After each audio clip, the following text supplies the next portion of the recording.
आज हम जानेंगे कि पाप प्रपंच। पिछले पृष्ठों पर 2 ईश्वरों का वर्णन किया जा चुका है। एक ईश्वर तो आद्य बीज शक्ति जिसकी सत्ता से संपूर्ण जड़चेतन जगत का निर्माण और संचालन हो रहा है। वह अग्नि एवं बिजली की तरह व्यापक है।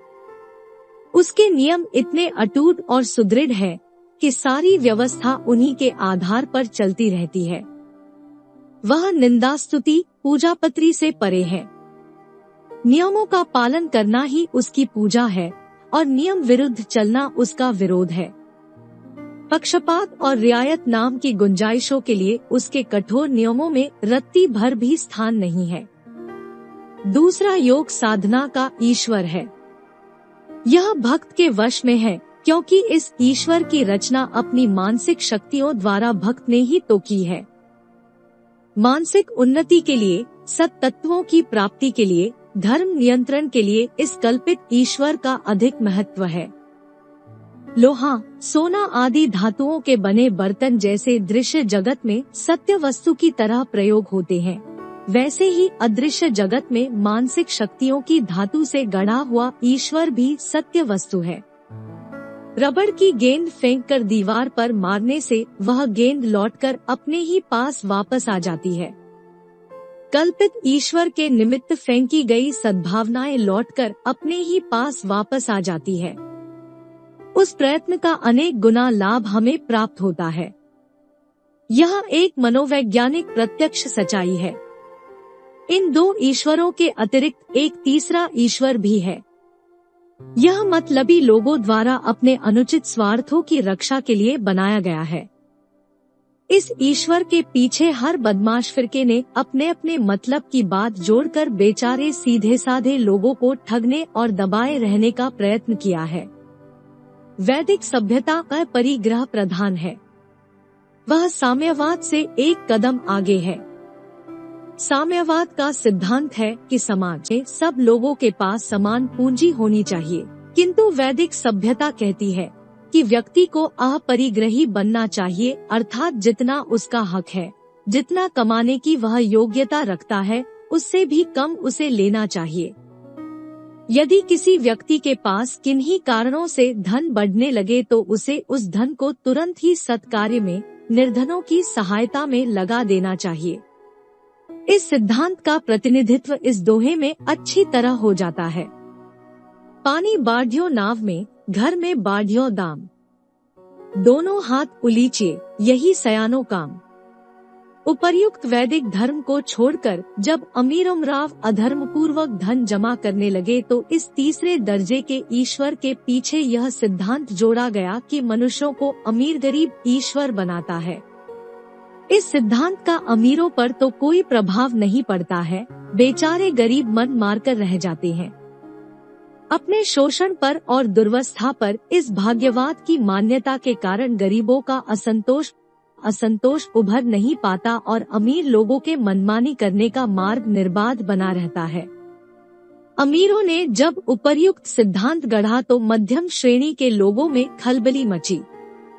वे बिल्कुल गरीब और भौंदू न थे, परंतु धनवान भी नहीं थे। विद्याबल और व्यापार द्वारा काम चलाते थे। अमीरों द्वारा ईश्वर के संबंध में एक लाभदायक सिद्धांत गढ़ा गया जिसे देखकर उनके मुंह में पानी भर गया। अंधेर के जमाने में उनने भी अपनी स्थिति मजबूत रखने के लिए एक सिद्धांत बना डाला कि ईश्वर ने कुछ लोगों को ऊंच और कुछ को नीच बनाया है। इस सिद्धांत के सहारे उनने अपनी प्रतिष्ठा बढ़ाई और अशिक्षित, निर्धन तथा श्रमजीवी वर्ग के मन में हीनता के भाव भर दिए, जिससे वे अपने परिश्रम का कठोर फल इन कुलीन लोगों को देवता समझकर स्वल्प मूल्य में दे और उनका विरोध करने का साहस न करें। तीसरा सिद्धांत बुद्धिजीवी किंतु अकर्मण्य लोगों द्वारा गढ़ा गया कि ब्राह्मण कौम में पैदा हुए मनुष्य को जितना पैसा दिया जाए उतना ही ईश्वर प्रसन्न होता है। सदा से त्यागी, सदाचारी, उपदेशक, शिक्षक लोगों का सम्मान सत्कार तो सर्वत्र ही होता है, पर इस सिद्धांत की आड़ में उन लोगों की रोजी की समस्या को हल किया गया जो विद्या, सेवा और कर्तव्य के कारण नहीं, किंतु एक परिवार विशेष में जन्म लेने के कारण ही मुफ्त में आदर और धन चाहते थे। गरीबों से उन्हें धन मिलने की विशेष आशा न थी। धन संचय तो अधिकतर अधर्म से ही होता है, इसलिए उन निठल्ले ब्राह्मणों ने ईश्वर के साथ एक और सिद्धांत जोड़ा, वह था कि ईश्वर के नाम पर जो हमें देगा उसके पाप क्षमा हो जाएंगे। कुकर्मियों के लिए बड़ा ही अच्छा स्वर्ण सुयोग था। वे धन इकट्ठा करके इस लोक में तो सुख भोग ही रहे थे, परलोक में पाप का दंड मिलने का भय था। वह चांदी के कुछ टुकड़े फेंक देने मात्र से क्षमा हो जाएगा, तब परलोक में भी सुख ही सुख है। मनमानी वस्तु मिल गई, बड़ा सस्ता सौदा पटा। अंधे और कोढ़ी दोनों की जोड़ी मिल गई। एक चाहता था कि बिना परिश्रम किए मुफ्त का पैसा मिले, दूसरा चाहता था कि पापदंड से छुटकारा मिले। ईश्वर के नाम पर ब्राह्मणों की जेबें भरने से दोनों का ही प्रयोजन सिद्ध हो गया। दोनों पहियों की गाड़ी सरपट दौड़ने लगी। मंदिर, मठ, गद्दी, संप्रदाय, गुरुद्वारे धीरे धीरे कुबेर के खजाने बनने लगे। उनकी आड़ में इंद्र के अखाड़े जमने लगे। ईश्वर को बंदर की तरह नचाने का दावा यह मदारी ब्राह्मण करने लगे। कहने भर की देर समझिए महंत जी जो कहें सो हुक्म बजा लाने के लिए ईश्वर को मजबूर होना पड़ता है। ऐसी लिखित और मौखिक मान्यताएं फैलाकर उल्लू सीधा किया जाने लगा।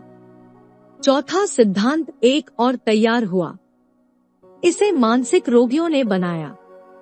जो व्यक्ति शारीरिक और मानसिक दृष्टि से बिल्कुल अयोग्य होते थे, हर बात में जिन्हें असफलता मिलती थी, महत्व प्राप्त करना तो चाहते थे परंतु बुद्धि साथ न देती, शरीर आलस्य को न छोड़ता, चारों ओर तिरस्कार ही तिरस्कार दिखाई पड़ता। उन्नति करने के सारे हौसले पस्त हो गए, करे तो क्या करे, कुछ बात समझ में ही न आती। ऐसी आवश्यकता ने ईश्वर संबंधी एक चौथे सिद्धांत का आविष्कार किया। वह था दुनिया से हमें क्या मतलब, हमें तो ईश्वर भजन करना है। यह लोग कपड़े रंगाकर, मूड़ मुड़ाकर, बाल बढ़ाकर, माला लेकर अकर्मण्यता की गोद में गिर पड़ते। खाते तो दुनिया का ही पर कृतघ्नता पूर्वक संसार को पापी, भवसागर, दुखमय बताते। समय काटने के लिए माला सटकाते रहते, नाचते कूदते रहते, आंखें बंद किए बैठे रहते या ऐसा कुछ और ढोंग बना लेते। ऐसा करने से उनकी अयोग्यताओं पर पर्दा पड़ जाता। ईश्वर के नाम पर आदर भी मिलता, भोजन व्यवस्था भी हो जाती। इस वर्ग में आलसी और अशिक्षित लोग अधिक होते, कोई एकाध अर्ध शिक्षित भी समय के फेर से इसी प्रवाह में बह जाता। खोजने पर 10-20 अच्छे पढ़े लिखे भी इस हरामखोरी में शामिल हो जाते। साधु संत नामधारी करीब आधे करोड़ भिखमंगे ईश्वर की खाल ओढ़कर इधर उधर दुत्कारे खाते और भोले भाले लोगों को भ्रम जंजालों में फंसाते फिरते हैं। जिन गृहस्थों पर इनका प्रभाव पड़ा, वे भी अर्ध अकर्मण्य होकर आलस्य और प्रमाद में अपना जीवन नष्ट करने लगे। गीता कहती है, कर्तव्य का पालन करना ईश्वर का भजन है। किंतु इन आदमियों का भजन आलस्य में पड़े रहना या कोई ढोंगतूरा रचते रहना ही बना हुआ है। इस प्रकार अवांछनीय लोगों द्वारा एक, मनुष्य को अमीर गरीब ईश्वर बनाता है। 2, ईश्वर ने कुछ लोगों को ऊंच और कुछ को नीच बनाया है। 3, ब्राह्मण कौम में पैदा हुए लोग ही पैसा पाकर पापदंड से छुड़ाकर स्वर्ग दिला सकते हैं। 4, कर्तव्य छोड़कर भजन ही करते रहना चाहिए। यह 4 सिद्धांत फैलाए गए। इन सिद्धांतों की शाखा प्रशाखाएं अनेक हैं। सब मिलाकर इस तीसरे दर्जे के ईश्वर को स्वार्थ साधन का आडंबर कहा जा सकता है। इसका जो प्रभाव जनता पर पड़ता है, उसको एक समाजशास्त्रवेत्ता ने अफीम की गोली की उपमा दी है। अफीम के नशे में मनुष्य अपना कर्तव्य भूल जाता है और बुरी से बुरी स्थिति में भी सुख अनुभव करने लगता है। यह प्रभाव इस स्वार्थ साधन के आडंबर का होता है। लोग अपनी स्वतंत्र बुद्धि की आत्म प्रेरणा का इस नशे से हनन कर डालते हैं और पापपूर्ण परिस्थितियों में भी नाली के कीड़े की तरह संतोष लाभ करने लगते हैं। इस तीसरे दर्जे को बहुत प्राचीन समय में शैतान नाम दिया गया था। आध्यात्मिक विद्वान इसे अफीम की गोली कहते हैं। समाजशास्त्रियों की दृष्टि में वह स्वार्थ साधन का आडंबर है। हम इसे पाप प्रपंच घोषित करते हैं और अपने पाठकों से अनुरोध करते हैं कि इन मानसिक महामारी को 1000 कोस दूर से ही दंडवत करते हुए बच भागने के लिए सदैव सावधान रहें।